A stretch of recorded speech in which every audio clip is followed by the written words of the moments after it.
নমস্কার, কেমন আছেন সবাই? আশা করি আপনারা সবাই খুব ভালো আছেন। আর এখন আমরাও ভালো আছি।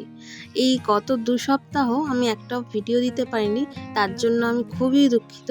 কেননা আমার ছেলের সত্যিই খুব শরীরটা খারাপ ছিল, যার জন্য আমি একটাও ভিডিও করতে পারিনি। আর বাড়িতে যদি বাচ্চারাই অসুস্থ হয়ে যায় আর কি মন ভালো থাকে বলুন? আর আমার একদমই ভালো লাগে না তখন কোনো ভিডিও করার। ওই জন্য আমি গত ২ সপ্তাহ একটাও আমি ভিডিও ছাড়তে পারিনি। তার জন্য খুবই দুঃখিত। আজকে বিপত্তারিণী পুজো, তাই আমি সকাল সকাল উঠে পড়েছি। স্নান টান সারা হয়ে গেছে, একটু ফুল তুলে নিচ্ছি। আর এটা আমাদের ঘরের সামনেই ছোট বেল গাছ ছিল, ওইখান থেকে কটা বেলপাতা পেরে নিচ্ছি। আর আমাদের এই গাছের কিছু ফুল তুলে নেব, পুজো দিতে যাব। আজকে বিপত্তারিণী পুজো, তার জন্য তো 13 রকমের ফল ফুল সব রাখে। ফুল তো 13 রকম হবে না, ফলটা 13 রকম নিয়েছি। আর এই যে গাছ থেকে কিছু টাটকা ফুল নিয়ে নিচ্ছে। আর আলাদা করে কেনাও আছে, আর একটা জবার মালাও কিনে নেব।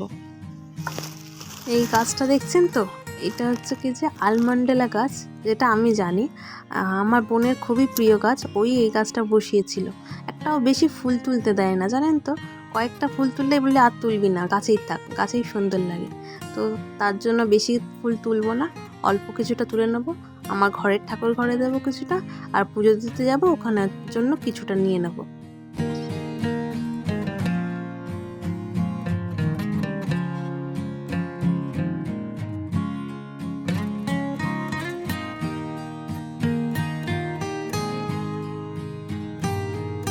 চলুন, এবার ফুল তোলা হয়ে গেছে আমার। আর এবার নিজে একটু রেডি হয়ে নেব, নিয়ে তারপরে পুজো দিতে যাব। বাইরে একটু রোদ্দুর আছে, যাব, কিন্তু তারপরে গিয়ে মন্দিরে পুজো দেব। আমি এই মন্দিরে চলে এসেছি, মা কালীর মন্দির। এটা আমার বাড়ি থেকে একটু কাছাকাছি। আর এই মন্দিরটা তো, আজকের এই মন্দিরটা একটু কম ভিড় আছে। আর বাড়ির সামনে আরেকটা মন্দির আছে, চণ্ডীতলা, যেটা খুবই জাগ্রত আর সবাই মোটামুটি জানেও। তো সেইখানে আজকে যাব না, কারণ ওখানে প্রচণ্ড লাইন পড়েছে। আর যেহেতু বাবু বাড়িতেই আছে, ছোট বাচ্চা, ওকে রেখে তো বেশিক্ষণ টাইম বাইরে দিতে পারবো না। ওই জন্য এইখানেই মায়ের মন্দিরে পুজো দিয়ে নেব।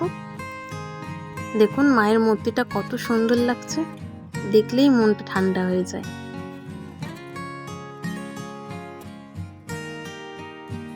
এখন আমার পুজো দেওয়া কমপ্লিট হয়ে গেছে, এবার বাড়ি ফিরে যাব। বাড়ি ফিরে অনেক কাজ, কারণ আজকে দিনে 13টা করে লুচি খেতে হয়। যেহেতু বিপত্তারিণী পুজো, 13 রকম ফল দিয়ে যেমন পুজো দিতে হয়, তেমন 13টা নাকি লুচিও খেতে হয়। এটা ছোট থেকেই আমরা জেনে আসছি। তো তাই জন্য আজকে লুচি ভাজবো। তো ছোটো ছোটো করে মা বেলে দিচ্ছে, আর আমি একটু ভেজে নেবো।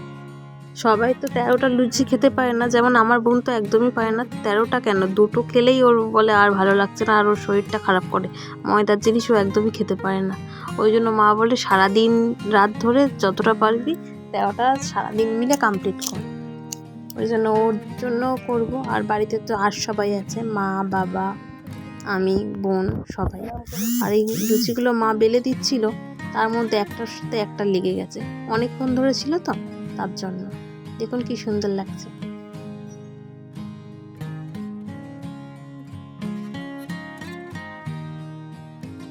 আর এই যে আজকের দুপুরের লাঞ্চ, লুচি, সাদা আলুর তরকারি, সাথে একটু পনিরের তরকারিও করেছিলাম। এই সাদা আলুর তরকারিটা আমাদের খুবই পছন্দের, মানে লুচির সাথে আমরা খুবই ভালোবাসি। ওই জন্য এটাই করেছিলাম, লুচি আর সাদা আলুর তরকারি। আমার মিমোকে আজকে একটু টেস্ট করাবো। ও তো খেতে পারে না, কিন্তু ওইটা নিয়ে খুবই মজা করছে। উপরের যে পাতলা পাতলা ছালগুলো আছে লুচির, ওইগুলো এসে করতে পারছে। ভালো খেতে, খাও লুচি খাও, চোপা চাপা খাও লুচি খাও, খাও মা খাও, গালে দাও। হ্যাঁ, মিমো তো এখন বড় হয়ে গেছে, দেখতে দেখতে অনেকটাই বড় হয়ে গেল, 7 মাস কমপ্লিটও হয়ে গেছে। তাই ওকে এখন থেকে একটু ফর্মুলা মিল্ক অ্যাড করেছি, আর সেরেলাকও দিচ্ছি। তো ও বোতলটা নিজে নিজে ধরেই খেতে পারে, তাই চেষ্টা চলছে ওকে শেখানোর। ধরো, হাতে ধরো, ওই হাতে ধরো, ওই হাতে ধরো, ধরো, ধরে খেতে হয়। হ্যাঁ, ধরো, মা ছেড়ে দাও।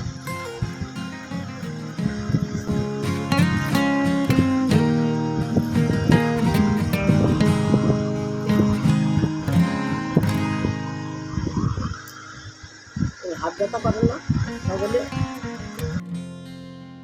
মিমোর ন্যাপিটা শেষের পর্যায়ে, তাই জন্য একটা অর্ডার করেছিলাম ফ্লিপকার্টে, আর সেই পার্সেলটা আজকে চলে এসছে। এই দেখো কতটা বড়, এটা 74 পিসের না 72 পিসের মতো হবে। আমি একটু বড় কোয়ান্টিটি দেখেই নিয়ে নিই, যাতে এটা সুবিধা হয়, অনেক দিন চলে যায়। নাহলে খুঁজখুঁজ করে একটা একটা করে দুটো দুটো করে প্যাকেট কিনতে কিনতে বিরক্তিও লেগে যায়, আর হঠাৎ করে শেষ হয়ে গেলে সমস্যাও হয়। তো ভিডিওটা আজকে এখানেই শেষ করছি। তোমরা ভালো থেকো, সুস্থ থেকো, সাবধানে থেকো। আর কেমন লাগলো ভিডিওটা অবশ্যই একটা কমেন্ট করে জানিও। আর ভিডিওটা ভালো লাগলে অবশ্যই একটা লাইক দিতে ভুলো না। তোমাদের একটা লাইক আমাকে অনেকটা মোটিভেট করে। আজকে এখানেই শেষ করছি, দেখা হবে পরের ব্লগে।